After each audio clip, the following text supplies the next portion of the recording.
Are you starting? Yeah. Okay.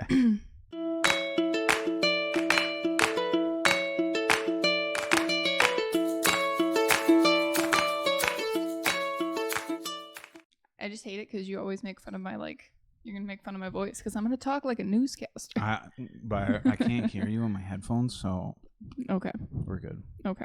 Hello, and welcome to the Big Cheese Books podcast. We are a community supporting empowerment, quality, and accessibility for independent authors and their readers. I'm Cody. I'm an author and a creative consultant. I'm Mike. I am a registered teacher. I'm a screenwriter, I guess. I've written screenplays. I don't know, and I'm a songwriter. I would consider.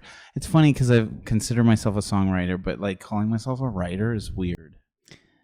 I feel like that's ironic because with the Big Cheese website, we were talking about entry points and whether, how someone defines himself as a writer for the writing resource side of things. And you said to do a little quiz and just if you are a writer, then you write.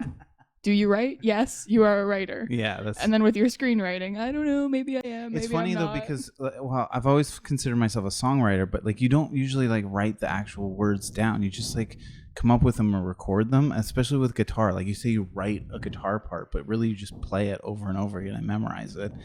I don't know. It's weird. It's weird coming from a music background. Sure. I mean, I guess for context for the listeners, you wrote 2 screenplays. One of them you entered in the Nichols Fellowship, which is a very prestigious contest. Like Oscars. It's by it's like, yeah, it's done by the Oscars. Yeah. So you completed something to the level of being able to enter it into that competition. So I would say, yes, you are a screenwriter. Yeah, I guess so.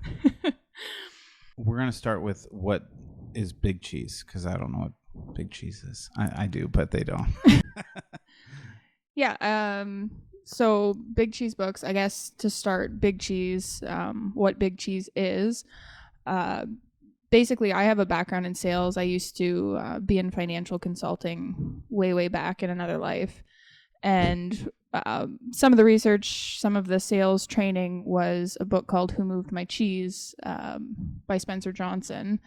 And with that, the idea of it is, I mean, the book itself is kind of silly. It's about 2 people and 2 mice, and they're in this maze, which is, represents the kind of rat race in life. And it's all about, when you find something that's good, when you find something that's going to sustain you, do you sit there and wait for it to run out and dry out and become old news, or do you continue to innovate and find new ways of doing things so that you don't run out of your source of cheese, so to speak? So Big Cheese Books, that's basically what it comes down to, is the industry is changing. It used to be that you had to go through a traditional publisher, you had to get an agent, you had to be published by these big companies in order to be able to print and distribute. And now there's a lot of resources out there for authors to be able to publish their own works. Right. And it's being underutilized. Yeah. Underutilized, but also like people, I don't know, like people don't want, I don't know, there's a stigma. Like people don't think self-published books are real books. I think it was probably about a year ago now. I was in the process. I was querying a book I was working on, and it was going out into the world. And it was a long process. And we were talking about, what it was going to look like long term for my career as a writer. And you had suggested I should self-publish, I should consider self-publishing because the profit margins are higher. Yeah, I said just self-publish because then you get all the profit instead of having to pay. Like, you probably know this. What is like a percentage that an author walks away with as far as royalties for their book? I mean, like a big publishing company. It's really going to vary depending on your experience. Like it's a pretty significant range, but when you're looking at traditional publishing, a lot of the big publishers, we talk about it as the big 5. There's 5 different companies, and they have a monopoly on pretty much all of the imprints. They control everything. If you have a book in your house and it's not by one of the big 5, chances are it's just under one of their imprints and you don't realize it. Mm-hmm. Those companies, in order to even query to them to send your book to them in the first place, a lot of the times you have to have an agent. And so your agent is going to take a cut of your royalties on things. And then, it just really, it depends on your niche, right? Like when you talk publishing. Is there like a ballpark? Like, isn't it like 10% that people usually get? Like the author actually gets of their royalties for their book? Not necessarily. It really is complicated. Like I said, depending on whether you're a first-time author, it's all about, how many books they think you're going to sell, what kind of market you're in. But the point of it is, if you're going through a traditional publisher, just even taking the agent's cut alone, I think agents can take up to like 15% a lot of the time. Right.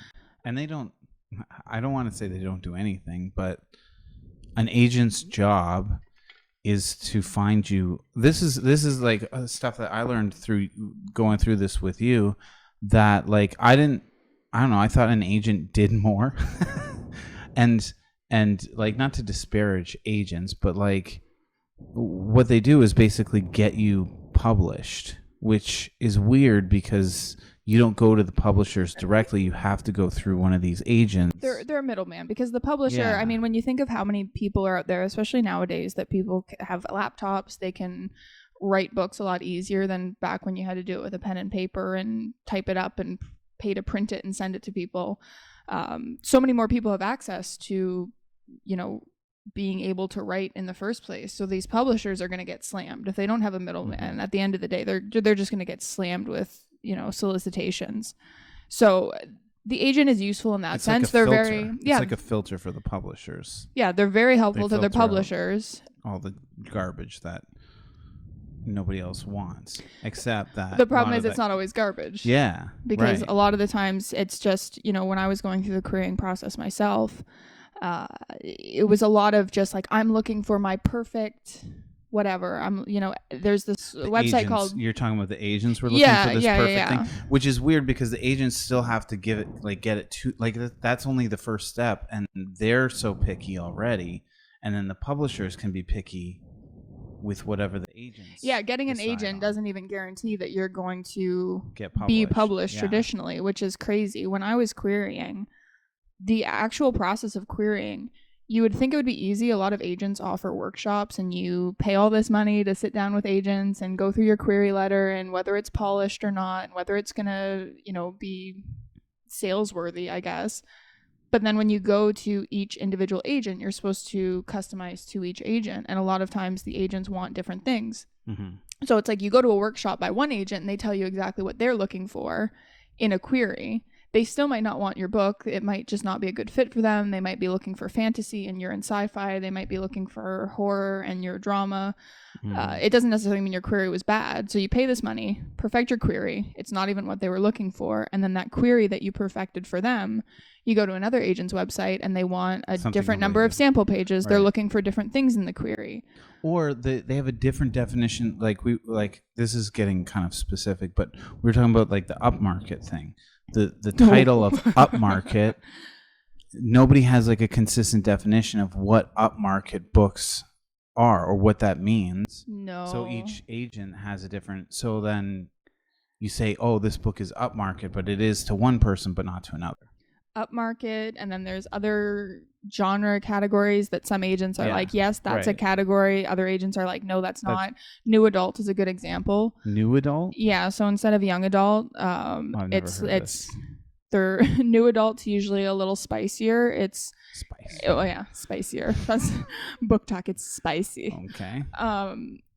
It's not. It just means it has more sex in it. Basically, well, and it's it's kids who they're in college, they're just out of college, right. Like they're still like young adults, but they're not. She seems like a teenager in Hunger Games. No. Yeah. And so it's hard because I've heard, like, I was on what's it called, Clubhouse, the Clubhouse app, where there's a whole bunch of professionals and you can network with them, and it's cool in the sense that you have access to people and professionals that you wouldn't normally. I was in several discussions on those with agents, with writers, with different people in the publishing industry. And that was one of those things. Is new adult a genre or not? Right. Or is That's it what just they talked adult? about that in Clubhouse. Yeah. Like arguing whether it's a genre. And this or is not. multiple agents sitting together having a conversation about it. So from the outside, if the agents can't even agree on what that means or what they're looking for in terms of genres, Mhm. then it becomes impossible for an outsider, especially if you don't have the money to be a part of these discussions. Clubhouse is nice. It's free, but you do have to be invited to it. Still? I'm it not sure. still I you haven't have been to on be it in a long invited? time, to be honest. I didn't find it particularly I useful thought they for. would get rid of that inviting it, because didn't Facebook start with you had to be like It's like, exclusive. Yeah, it's marketing though. Yeah. It's a it's exclusive. It's yeah, better. Yeah. The point being though, it was free. You just had to be invited. A lot of these discussions I'm talking about though, where the agents are workshopping queries or telling you what they're looking for, they're not cheap at all. Yeah. So not only So they're asking you what you're paying to ask them, what do you want to see in a query letter? By the way, I guess we should explain. A query letter is a letter that you send to the agent to explain like what your book's about, and kind of give a synopsis and maybe some comparable other titles. Like, when you're querying, like you're paying to talk to an agent to send them ask them like what they want to see in a query letter, and then that's fine for them. But then you go to other agents, and every agent's so different and has different definitions. Like, anyway, so in a query you have comparable titles to yours, but they're very specific. Query letter 101, this is not going into any specific agents. Usually it's like maybe 3 paragraphs. You don't want it to be more than a page max. Usually it's very brief. It's just like the cover letter with a resume. So the first paragraph is usually something along the lines of what's the title, what's the genre, how many words are in it. Word count alone right there, that's something that can be a big it can wreck your query letter. If you're over 100,000 words. Word count of your book? Word count of your book. If you're over 100,000 words as a first-time writers, a lot of people will say, nope, we're not even going to consider it, which is funny because the Twilight series, the first book in the Twilight series, what had happened with that, to my knowledge, is that Jodie Reamer, the agent who was representing that series, her assistant was going through the submissions. That's the thing, is a lot of the times the agent isn't even the one who reads it to start. It's their assistant who it has to pass through first. The assistant was new, and they didn't realize that Twilight was pretty long for a first-time book. And so they requested the full manuscript based on the assistant. The assistant to the agent did. Yeah, the assistant requested the full manuscript based on the sample pages and the query that were given by Stephanie Myers. And it made it through. It snuck through, and Twilight was one of the most profitable book series that's out there. Mm-hmm. So they say don't go over 100,000 words as a first-time writer. They're never one of the biggest selling books of all time, probably. Yeah, and so it's hard because everything is, there's the rule, and then it seems like the ones that do really, really well and do something new and intrigue people are the ones that are the exception to the rule. So on one hand, it's you want to follow the rules, you want to impress them, it's like, you don't put your resume on pink glitter paper because it's unprofessional. Right. And on the other hand, it stands out. You know the almost like the unwritten language that's going on. Right? Oh, there's a whole. So it's like a whole, like, you have to almost show that you're kind of part of the industry, even though you're not. But you got to pretend like you are by following all these little rules that are really meaningless. Yeah. Because like my favorite books are all shorter than because the minimum's like 80,000 or something. It's all genre dependent. Depending on what genre you're in, it might be longer, it might be shorter. There's like a whole bunch of. All my favorite books, I don't think would get published. It would get through the querying process of publishing. Because Fahrenheit 451, too short. Animal Farm, too short. I know there's other ones that I like that are or there's ones that are on the other side of that where they're too long. They would never be published because they're too long, and yet what was it? The Art of Fielding, one of my favorite books. Yeah, Chad Harbach. Way too long. It's a very long book. fantastic book. It was one of the one of my favorites. looking into that. I think that when I was looking into who the agent was for that book, I think it's Kirby Kim. It represents a lot of really good stuff. I think that it was sold for one of the highest amounts right of any book. Like wow. it was a 6-figure deal, was my understanding. And way too long. Don't quote me on that though. That was a while ago. Yeah. But the point is, it would be, if you were querying that book, they might toss it aside simply for the page count or word count, I guess they go by. So I guess going back to what a query letter is, right there in your first sentence of your query, you might have already turned off a whole bunch of potential agents who maybe your book was the perfect fit for them, but they see that number and they're going to turn away from it. Mm-hmm. And so that first paragraph, like I said, title, word count, genre, usually you're going to kind of try to sell yourself in a few lines. You're going to give your comparable titles. So that's other books that your book is like. Usually it's phrased as a cross between something and something. I guess in terms of movies, we just saw a movie trailer.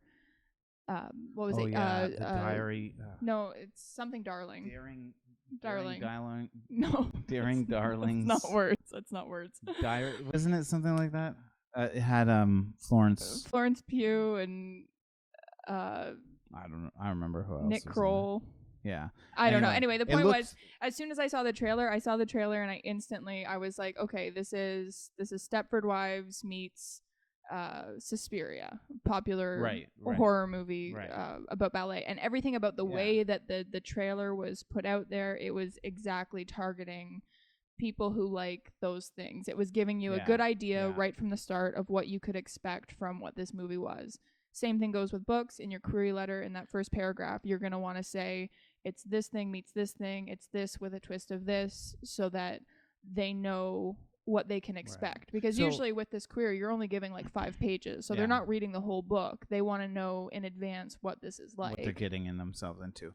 So for the comparable titles part, that sounds like a good idea to have comparable titles. So what's the problem with that in publishing? Well, this was some of the workshops I sat in on with agents. I would want to hear what this book is like. Yeah, so it's basically it's Cinderella's slipper when it comes down to it, in terms of what these people are looking for. Like, the agents want this perfect fit with what they're looking for.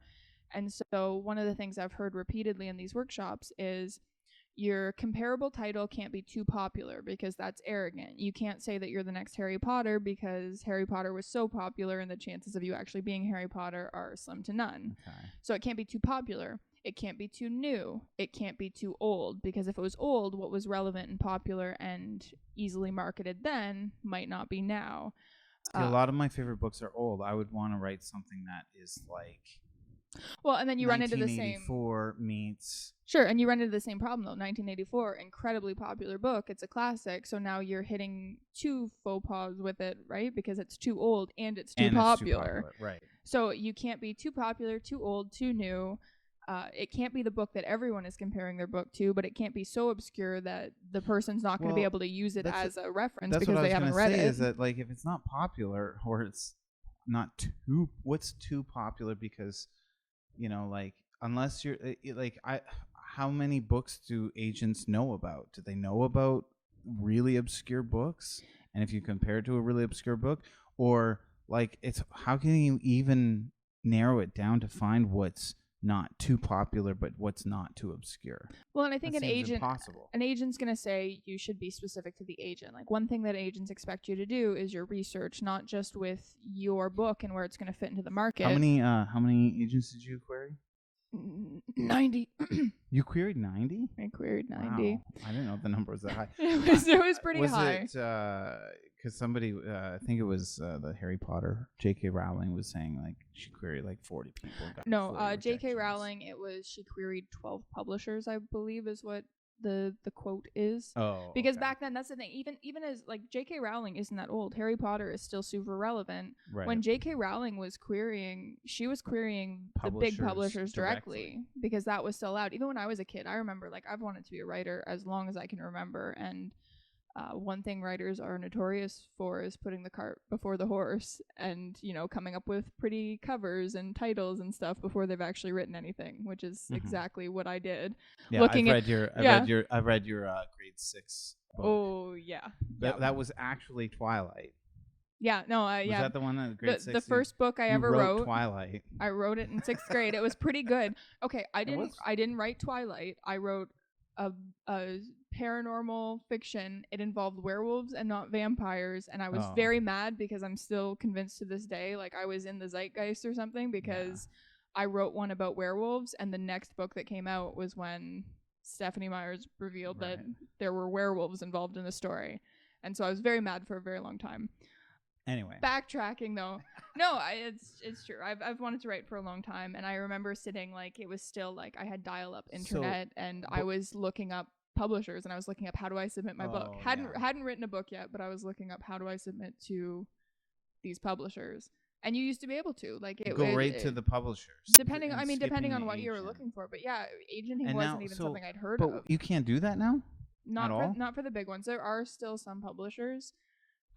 It's increasingly rare though, because like I said, so many people have access to being able to write books, and everyone thinks that their book is the next big thing, and so the publishing companies just aren't equipped to handle that load of. Well, it also technology has come so far that anybody can write a book, right? Like everybody has Word, and it's not like even writing a screenplay. Like I had to get special software to format it, or else it wasn't even going to get looked at. And, I have friends who write screenplays, so, I kind of got some inside information. They said, don't write on Word. That's ridiculous to write it on Word. Whereas writing a book, Word is, the industry's, Microsoft Word is, Word is fine. If you know how to, really, if you know how to do double spacing, you can write a book. Okay. So, like I said, that's the first paragraph. We haven't even gone into the second or third paragraph of this query letter, and already we've hit several things that are, on one hand, they're good. They do weed out bad entries, because I'm not going to lie, a lot of people think they can write and they can't. Not yet, at least. I don't think that there's anyone who just is never going to I don't think it's this inherent thing, and you're just a writer or you're not a writer. Everything else is practice. You practice and you learn, and I think a lot of people think they're ready before they're ready. Right. I've had that experience myself. I think writing is a process of just having your ego destroyed over and over again. If you're going to be a good writer, you have to have beta readers. You have to. A couple times. Oh God, did you ever? Yeah. So that first paragraph there, you've already found several ways that you could lose this agent, and it doesn't even matter. Your book could be amazing, and it's just little technicalities that help weed out bad submissions in the industry, but also are going to make it really easy for someone to reject your book based on just things that actually don't really affect whether you have a good book or not. And the other thing we haven't even talked about is that really what they're looking for is the next Harry Potter. They're looking for the next. You're not allowed to say you're the next Harry Potter, but they want you to be that next 6-figure advance. They want something they can sell to everybody. Everybody. Like Harry Potter or Hunger Games, or I guess those are both young adult, but or 50 Shades, something that a ton of people are going to buy. As many people as possible. Whereas so in the music industry, I was always when I went to school for music production, and one thing I was always told was find your niche market and you'll be set. If you find a small niche market with loyal fans, you're set. And that was a new thing when my teacher was telling me that. It was insane, because we've had everybody was into rock music, so the Nirvanas and the Beatles and all that stuff, and nobody was oh, I'll just be a smaller band that doesn't even get played on the radio, and still makes a good living off of it. And he was managing a band called the Birthday Massacre, which nobody's ever heard of. When I say that to people, they're like, who's that? I didn't know who it was. Cool name though. Yeah, I guess. But anyway, they but they had their small niche market of they were a heavy metal kind of Nine Inch Nails, Slipknot kind of thing, but a little lighter, I think, than those bands. But they're not going to be mass marketable. They're not going to hit everyone. No. and the people who but like that's them are going to like okay. them, and the people who don't aren't going to, and that's fine. Because you find your loyal fans, and then they're happy to give you money, Mhm. and you can make a good living off of that small niche fan base. And it seems like books have not found that that mentality of like that the music industry has found. I mean, in some regards, they have. That's where, you know, how earlier I was talking about the Big Five and how they have all these different imprints, like these different named companies that are owned by them. That's where the imprints come in a lot of the times, is those are the niche markets. Like something like Tor Books, very popular, a lot of really good titles, people who are making careers as writers under that imprint. With them, I think it's like sci-fi, horror, fantasy, that kind of niche market, and it works well. But it's just, I don't know. It's hard to say what's going to appeal to what, because you do have things that just catch on, and Right. I get it. I get the publishers can't just give everything a chance. Things can be well written. Things can look good on paper. That was a problem I had with my book a lot, and a lot of the feedback I got was just, with me personally, I cross genres a lot with my writing. Right. I like to tell this, like, I'm focused on story. I want to tell the story in the best way possible. I don't care if I deviate into a different genre with it. If it's a device that's going to serve the story and be coherent and not be, you know, I'm not going to pair things that aren't going to go well together or serve the story, but I like to go where the writing takes me. And that was what I heard a lot with my querying process. You know, when I said I queried 90 people, it wasn't necessarily that I had a bad book or that it wasn't attractive to agents. A lot of people were interested in the premise. They loved my writing. The thing I got a lot was, it's not marketable. I don't know which genre this is going to fall into specifically. Which is so frustrating. And yeah, and it's hard because with my book, I think one thing I focused on a lot was the message behind what I'm saying.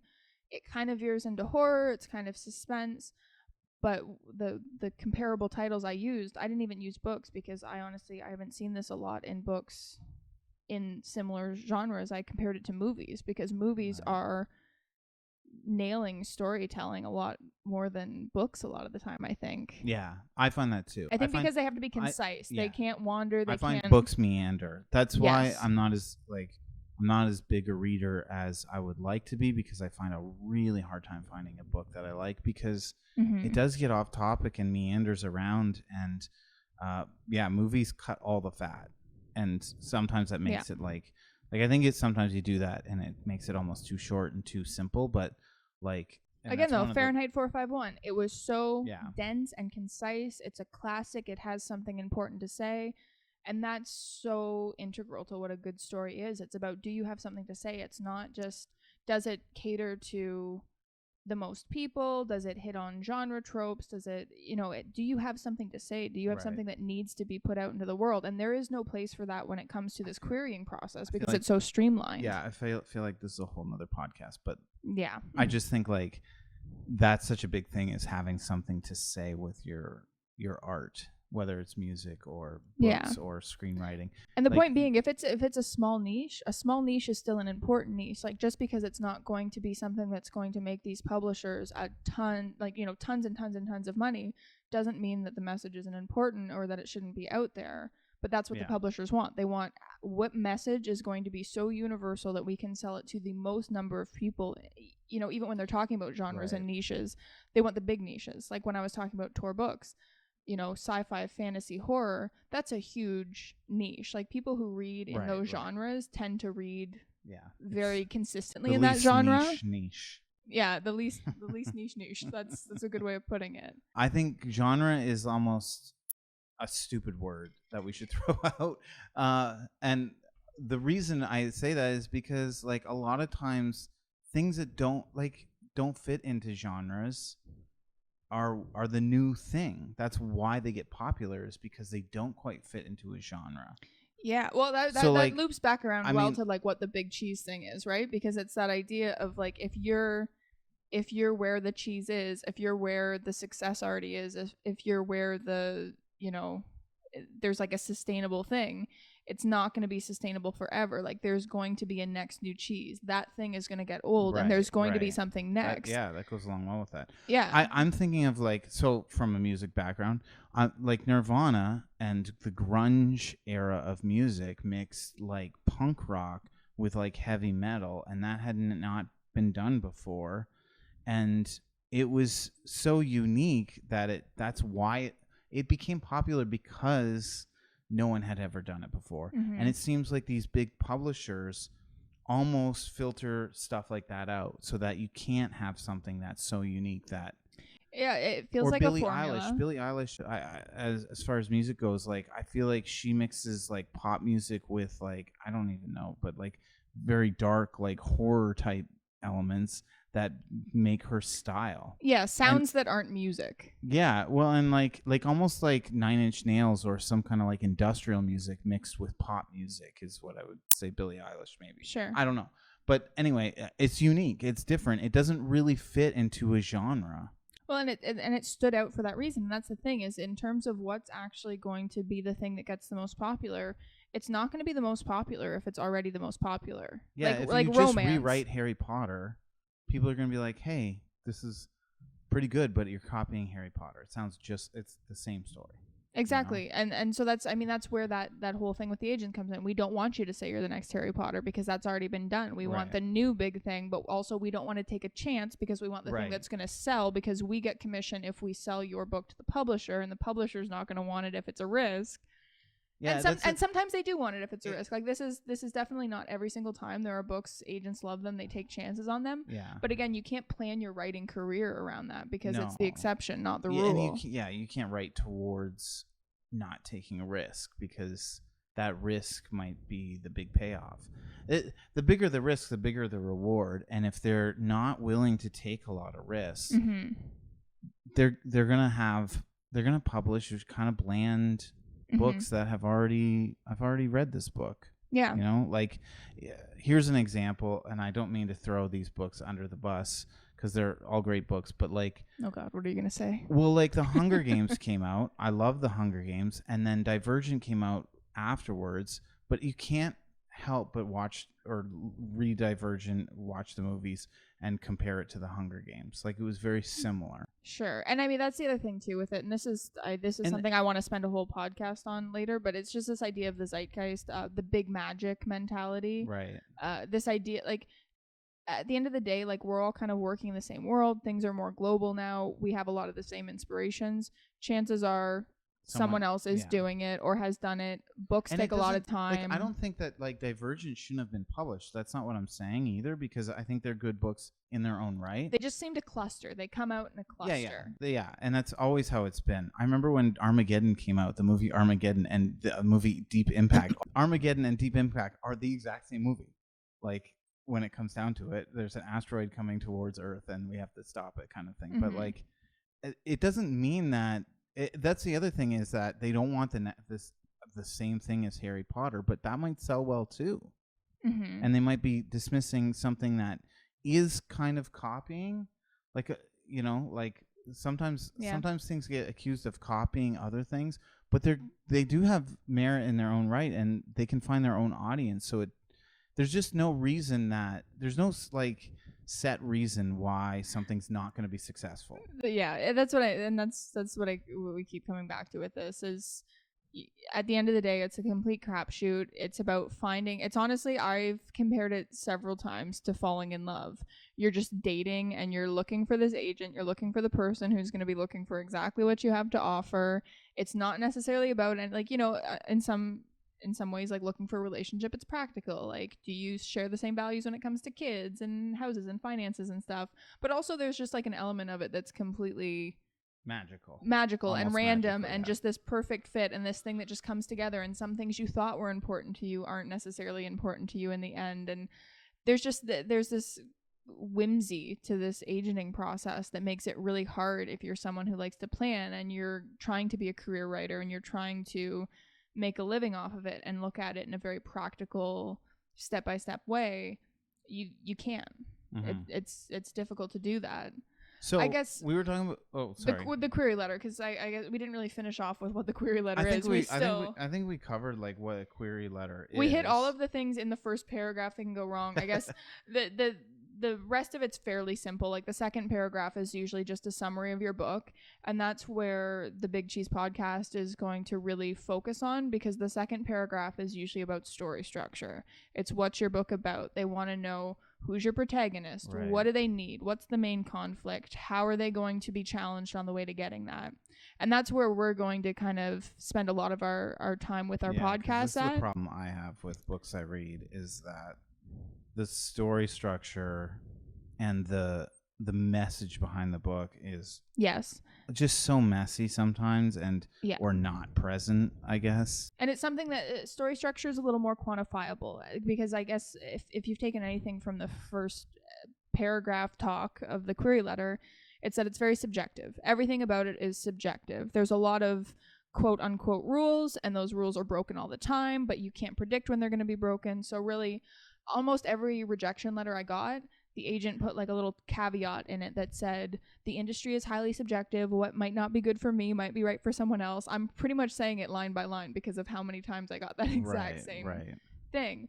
The second part, though, that story structure part, you know story structure or you don't. And that's not to say there aren't books that break story structure and are very good. I tend to be, out of the pair of us, I like prose, I like pretty words. I can forgive a book sometimes that doesn't have great story structure just because subjectively I like it. But in terms of, when we're focusing on story, the elements are either there or they're not. Yeah.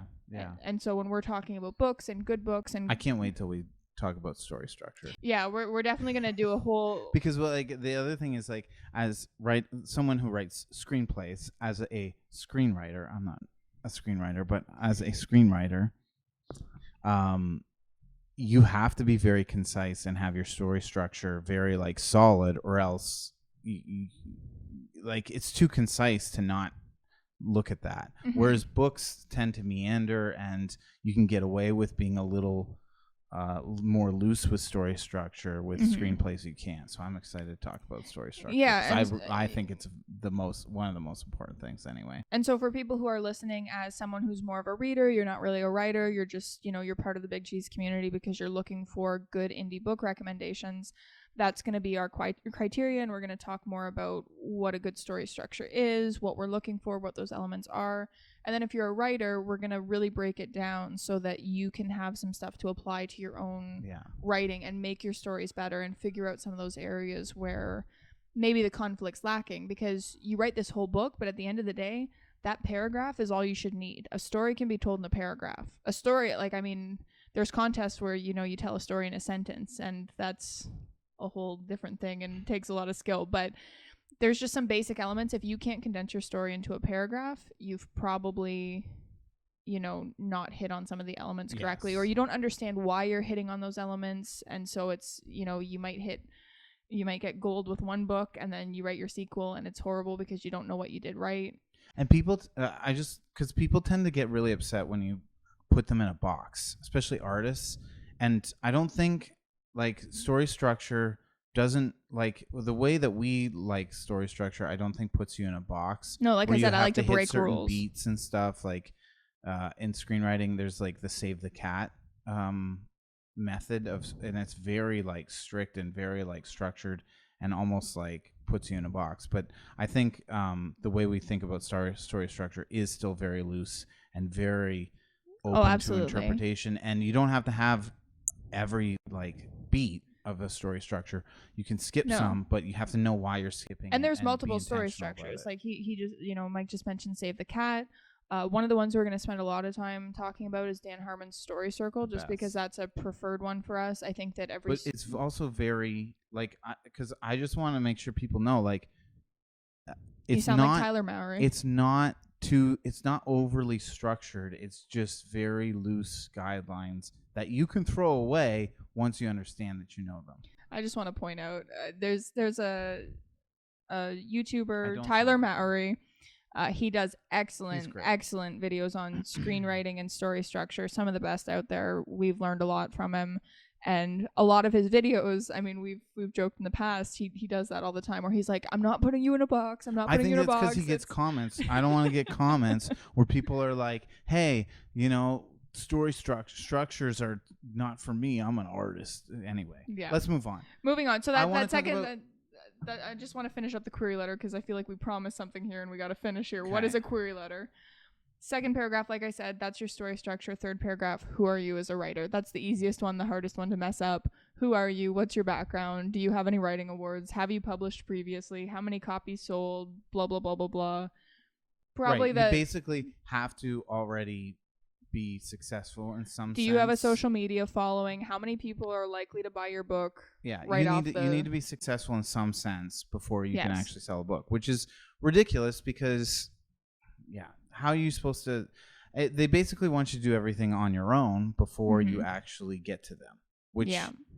because like a lot of people, well, I want to talk about self-publishing, and I want because I'm reading a book by a guy who it's a self-published book, and then he has now been traditionally published, but he's already self-published at least 2 books, maybe more. I don't know, but it seems like you almost have to do it yourself before anybody will even look at you. Yeah. So But- what? But I want to talk about the resistance to self-publishing. Sure. Because like we said before that there's like a stigma around self-publishing, and I think people are turned off by, like, if I would have never, before we got into this whole area of our lives where you're querying people, and I think that your book is really good, and you got 90 rejections. Honestly, I'm so excited. It's gonna be a great story one day. I couldn't figure out why you kept getting rejected. I really believe that you would get published right away. I believe that the first one that you sent out was going to get you published because I thought it was good enough. But now I'm like, oh, maybe I shouldn't have such a negative feelings towards self-published books because there's some quality out there. So yeah, you shouldn't be so negative. I guess going back, I would have never picked up a self-published book. I would have been like, this is garbage. And I mean, part of it is just it's the level of effort that authors are willing to put into self-publishing. Because on one hand, like, I'm kind of bashing like traditional publishers can be too traditional. They can be too inside the box. They can miss out on good stuff because of their being traditional. But at the same time, they come with a certain quality stamp. When you see Penguin or Random House or things like that, I know it's not going to have any typos. No, that's exactly it. It's going to be so many eyes are going to be on it. A lot of money went into this book. They're going to make sure that it's a good book. Whether it's a great book, that's up for debate, but they're going to make sure that it's going to meet your expectations to a certain degree. Whereas self-publishing, there's not quality controls. There's nothing to stop Joe Schmo from publishing the worst book you've ever read. I gotta tell you a story because I was at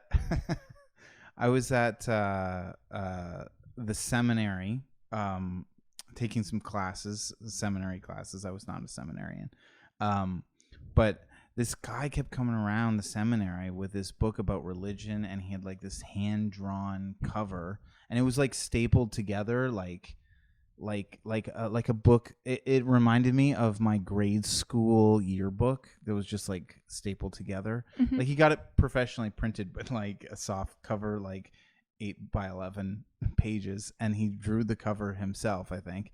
And it just like, I was like, this guy is a little nuts, because he kept coming around being like, hey, you should read my book, and he wanted to get it published, and he kept asking me, like a student, just like, how do I, like, oh, like, here, give it to people, like, and I'm like, that's what I think of when I think of self-published books. And I think what you're really hitting on is, as much as everyone says don't judge a book by its cover, we definitely all judge books by their covers. And 100%. Publishers have marketing teams. They have a ton of people who are deciding what goes into the design of the book, why things are spaced the way they are in the interior, why things are where they're at on the cover. It's they want to sell books at the end of the day, and they put a lot of research, and they have a lot of people who are contributing to that. Whereas with self-publishing, the biggest hurdle of self-publishing is that either you have to pay a lot of money to have a self-publishing company do it for you, and that's a whole different podcast, because honestly some of them are absolute crooks in terms of what they're offering, in terms of, you know, compared to what they're asking people to pay. Or you have to learn to do it all yourself, and that's a huge learning curve. You have to be your own marketer. You have to understand cover design and aesthetic elements. You have to understand book formatting. You have to understand the programs that you're going to use to format your book. You have to understand where your market is. You have to be able to effectively write your own blurb now and summarize your own book to people. You have to do so many things to make your book meet the quality standards that most readers have nowadays, that I think there's a lot of good books out there that, you know, people are never going to pick up because the cover design is lousy and the author just wanted to write a book and they didn't have the time or the resources to invest into cover design that was going to make it, you know, match up on the bookshelf with the traditionally published stuff. Yeah. Or, you know, even I think there's a lot of books out there that are probably good and they have good cover design, and advertising costs an arm and a leg. Like, first-time authors don't have the money to put into these massive advertising campaigns. Plus, it takes a lot of knowledge, especially today with the internet, all the SEO stuff, analytics. You have to know a lot of information to know how to effectively run ads online. Right. And the amount of time it takes to put into that, who has that? And, well, you do. I want to clarify, I was on maternity leave. So maternity leave. That's when you have time, I guess. And even then, you spend all your free time researching how to market your own book, because anyway, I was going to say also, like, you can't even get into Chapters, right? Or Indigo books. You can. I mean, so right now it's like really hard, or no. It's okay. I guess depends what you mean by in. Right now, so like I said, there's a lot of self-publishing companies. You pay them a lot of money and they put your book out there, and some do a great job and some do a very lousy job and take all your money. And then there's free platforms where you can literally do everything yourself. So that would be through Amazon. There's Kindle Direct Publishing, and then Ingram Spark, which is part of Ingram, which is they're kind of owned by the big publishers. Yeah. So with those ones, KDP you have to go through Amazon because it's through Amazon. They want you to sell through Amazon. Ingram Spark, you can get into Chapters, and they're more set up for like mass market distribution, but it's mostly for the website, because if a store buys your books and puts them on the shelves and they don't do well, they've got this overstock now that they have to carry. A lot of the times there's a lot of stuff you have to know in terms of return policies, letting the store return your books to you if they don't sell. Mm-hmm.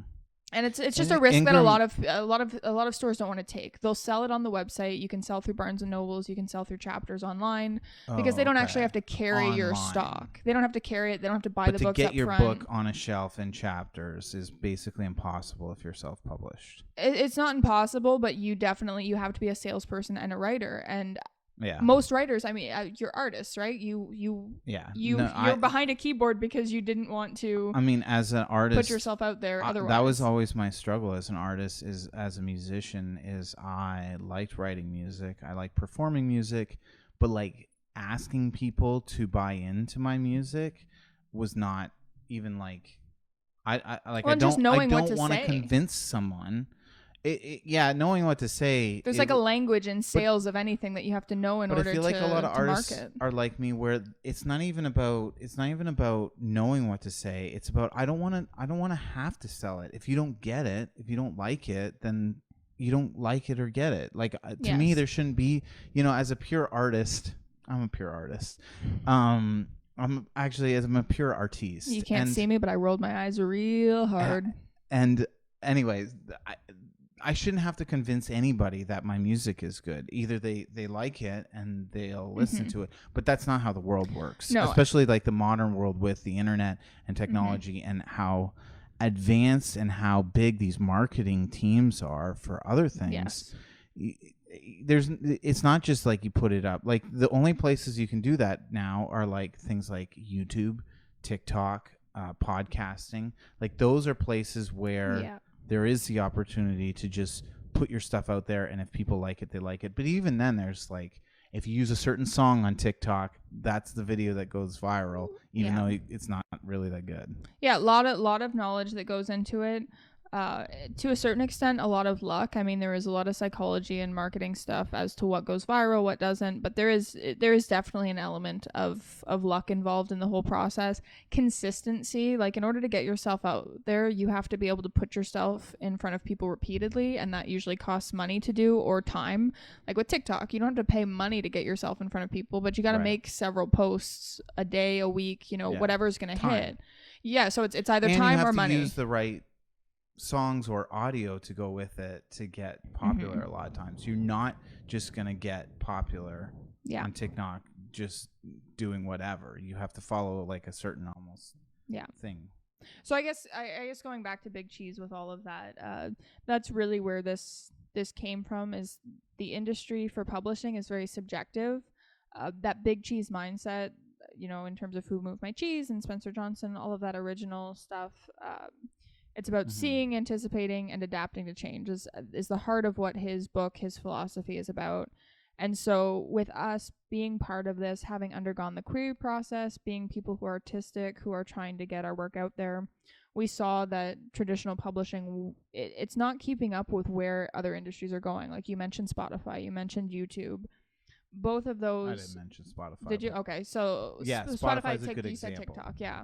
Spotify's a great example because you can just put my music out there on there. Yes. And it's like cost me. I think it costs like $30 a year. Mm-hmm. Because I had to go through another company to get it onto and that's Spotify. A whole different thing. But basically, it was almost free to put my music up on Spotify. You can put yourself out there. It's somewhat free. You have to invest in certain quality controls for yourself. Like quality is going to speak at the end of the day with those platforms. Right. It's consumer driven. People are able to find stuff that's going to appeal to them, and if it's something that's well done and it's well put together and the artist has invested a lot of time and resources into polishing it, making it the best it can be, it's going to find its audience. It's going to get out there with consistency, with hard work, with time. Publishing has not really kept up with that. Publishing, yes, platforms are available. Well, like we said, though, there's that stigma. There's a lot of poor quality stuff out there because there's not those quality controls, and there's a lot of investment on the side of the creator that needs to go in to make it really keep up with industry standards. Yeah. So there's a lot of work that needs to be done in that area. But what we see in other industries, it's going to move there. We're going to get to that point. You're saying this where I didn't just I was the one who said this to you. You're acting like you said it to me. I'm saying no. I said this to you that like I think like things like Netflix and the way things are working, like Netflix is accepting a lot of movies that would never make it to a movie theater. Yeah, absolutely. And so people are having more opportunities. Yeah. And same with Spotify and YouTube and all these things. There's more opportunity for independent artists to find their little niche in the world and make some money off their art. Yeah, and so we want to help self-publishing. We want to help self-publishing move in that direction where people can trust that if you're going to pick up a self-published book, it's going to be quality. We'll talk about that in our next podcast. I think the most important thing is that we want to help people find quality in quality is so at the heart of everything Big Cheese is about, because we have to define what quality is, and that's going to be our next podcast. We're going to talk about quality. We're going to talk about our transparency scorecards, how we assess books to let you know whether it's good or not. And that's there's going to be books that are going to be great, and it is going to be subjective to an extent, but we're going to be very transparent about the story structure that we're looking for, the things that we're using to judge it, just so that it's not that whole agenting process where this is good, but we just don't like it. We just don't. Yeah. We're not going to give you specifics. We're just going to say it's subjectively. And that's the thing. They're going to say every email has that tagline where it's like, oh, this is a subjective industry, blah, blah, blah. If your work needs improvement, you're not necessarily going to know how to improve it. You're not going to know whether it was actually really good or whether it was just a subjective pass. So we're going to talk about that in our next one. So we're going to use objective criteria to say, this is why we like this book. This is why we didn't like this book. Consistent, transparent. It's not just going to be a matter of we liked this book, we didn't like this book. Which I think is a big problem with what you're saying is that's a big problem with agents and the big publishers. Yeah. Yeah, it's it's not actionable. The feedback that people get when their books are being submitted to agents, it's not actionable. They don't know what next step they can take to be better. Right. They just have to keep, shooting at a moving target and hope that something sticks. So with us, if you want to write a book, you're going to hear why we're criticizing these books or why we're praising them. Exactly. So you could be like, if you do this, they're gonna like it, and you're gonna be able to learn from other people's. Like as we're doing these reviews, as we're talking about books, if you're a writer, you're going to be able to find things in other people's work that is maybe going to stand out as like, oh, I did that, or I had an issue with this scene and I couldn't figure out why it was off to me, but this makes sense. The conflict isn't there, or the motives aren't lining up. So we want it to be actionable. We want it to be something that as a writer, you have something to take away from it. And as a reader, you understand that this isn't just we like this book because we like this book, and this is why we like this book. Every book that we recommend, we like them for the same reasons. We're judging them on the same criteria. So if you liked this book that we recommended, this other book that we recommend to you, you can trust you're going to like that too, because it's going to hit the same criteria. And we're not going to just say like we are going to say like what our particular taste is, right? Sure, like, there's always a subjective element of art. I like sci-fi, like that is a particular taste for me that I like, but I can recognize that a romance book, which is not my forte, I'm not I don't read romance, but I could recognize why it's a good book, even though it's not my taste. And I think that's the important thing, is that we're trying to identify what makes a good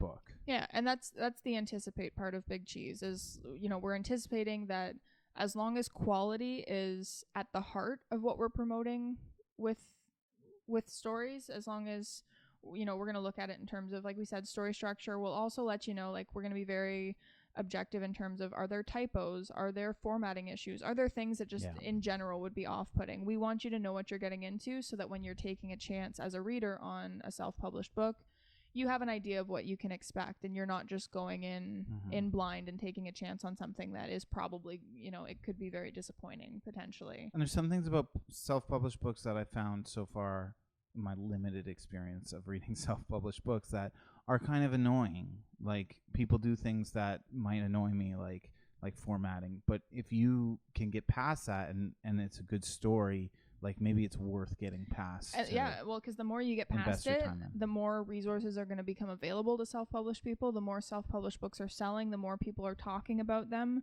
New things are going to open up. People are going to step into a big gap in that market and make it so that writers have an easier time making books that are going to make readers happy.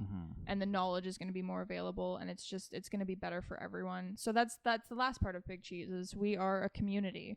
We're a community of readers and writers who are promoting self-publishing and making the industry better, reducing the stigma, because it's got to be a two-way relationship at the end of the day. Writers, they have to write things that make them happy. They have to write things that are, what they want to write, the story they have to tell. They do need to keep in mind, though, if you want to make a career as a writer, you have an audience, and you have to satisfy that audience. You have to make sure that you're, not disappointing your reader, because you're not going to go very far if you do that. So we want to make sure our readers are happy, that the recommendations we're giving are, going to meet that consistent quality.